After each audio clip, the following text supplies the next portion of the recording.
the environment now.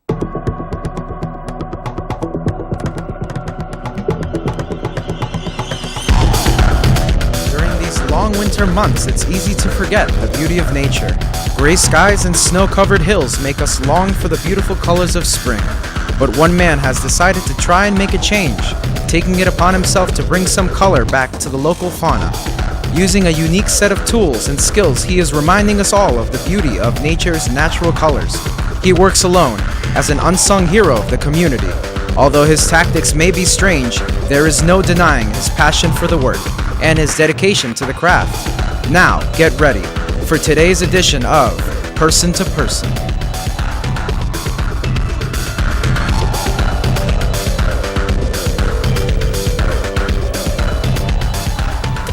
Welcome to another episode of Person to Person, the show where we find local individuals who deserve the spotlight for 5 to 10 minutes.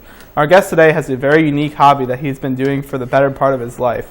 He works hard every winter to bring a little bit of green back to the otherwise sad-looking scenery that surrounds us. Without further ado, I'd like to introduce our guest for the evening, Stephen Henkel. How you doing? I'm good. How are you? Very good. So I'd like to think... I think we all like to know how you picked up this hobby. It's not exactly something you hear about very often. It's a bit of an odd hobby, and I'm aware of that. I was very young, maybe 6 or 8 years old in elementary school, and it started to snow outside, and everybody got excited. We went out for recess, and I saw in all of the dead leaves one single leaf that was still green. And I thought how sad it was that it was just lying there. It had left its home. So I picked up the leaf. I tried to find where it came from. And I brought it back. But I couldn't get it back on. So I thought to myself, okay, I'm very small. I don't have any sort of tools with me. What can I do? I walked back inside, grabbed my teacher's swing line stapler, walked back to the tree, and clacked it right on. I know it didn't really make any sort of difference for the tree, but it made me feel a lot better. That's very cool. Why don't you tell us a little bit about the process, how you begin going about such a task? It's really all about finding the right tree, because you need to get each individual leaf back to the proper tree. You can't just take any old leaf and attach it to any old tree. It won't bring it home. It won't give it new life. Getting it back to its home is the whole purpose of this, and bringing life back to the tree is what I'm interested in. So the real process is just find the leaf, observe it, make sure that it's intact. If it's not intact, there's a chance that I can save it. It all depends on if I can get it back to my toolbox and fix it up. But usually I only go for the ones that are possible to save. Then it's about painting them. If they're too dry, I can't do what I've done with these ones here, which is spray paint them en masse, because they'll just crumble, and I have to do them individually and fairly slowly. But if I do get a bunch of them that are in decent shape, not about to crumble, I can get them taped down here, and I spray paint them so I can get them all at once. Then I find the tree, staple it back on, usually to the end of a branch because it's a little difficult to staple it anywhere else, and because when springtime comes around, the tree grows out, and it's right about the time where the staple loses its strength and drops the leaf again. So new leaves can grow anew. Neat. Well, I hope I'm not hitting on too much of a sore subject, but this isn't exactly a hobby you see that's too common in a lot of people. Do you ever really get any strange looks or people that ask what you're doing? Yeah, people do tend to look a little, but they move on. They don't really approach or ask, mostly because it doesn't look like I'm doing much of anything.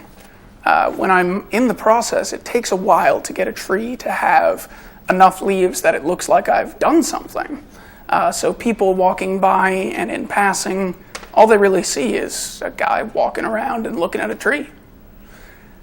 I do get some weird looks every now and then, but it's not really a problem. It's just kind of expected. Awesome. Well, of all the ways to attach leaves back to tree branches, why stapling them? Surely there should be easier methods. So there are some methods that are better for getting it on there. Glue, too much. It's too permanent. It doesn't let the leaf fall out. Tying it on is too arduous. It would take forever to get a couple leaves, let alone enough for it to make a difference, at least to me. And staples really do seem to do the job in a semi-permanent manner that gets the leaves back on and back off by the time that the tree's growing again. Nice. So once you have all the leaves, how do you go about painting them all? Surely it should be pretty time consuming. Yeah. So I briefly mentioned before, when I get a bunch of them that are intact, I can spray paint them. But when I don't have a lot of them that are really well put together, just really solid and still, I don't know, kind of alive, then I can spray paint them. If not, I really do have to painstakingly go through and just carefully paint them. I do my best to get both sides and get it clearly green again.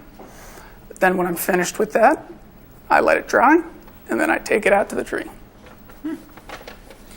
You say you only get a few trees each year. Have you ever thought of trying to get more people involved? I'm sure there's a few people out there that like that idea, despite it being uncommon. I've never really tried to get anyone else involved because it's not really something for anyone else. I'm really just doing this because it makes me feel better. And if anyone is interested, of course, I won't tell them not to do it. By all means, go ahead. But it's not really a task that I want any sort of help with. It's not really something that I'm looking for assistance with. I just kind of, it's therapy for me. It's something that helps me through the winter when things can be kind of depressing.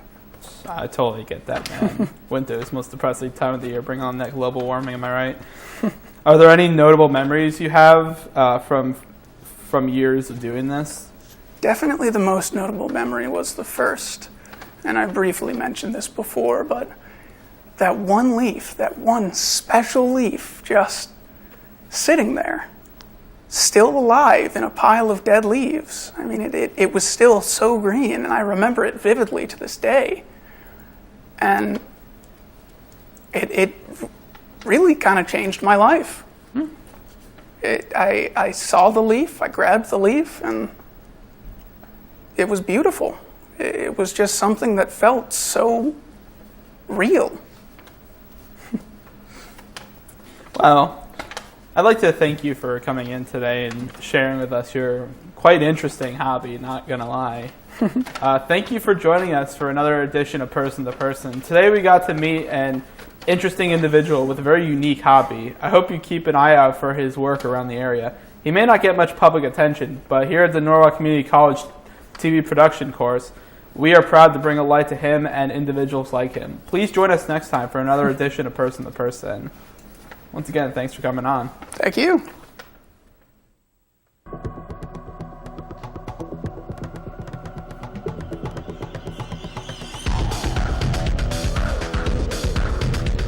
This has been another edition of Person to Person with your host, Hunter Burnett.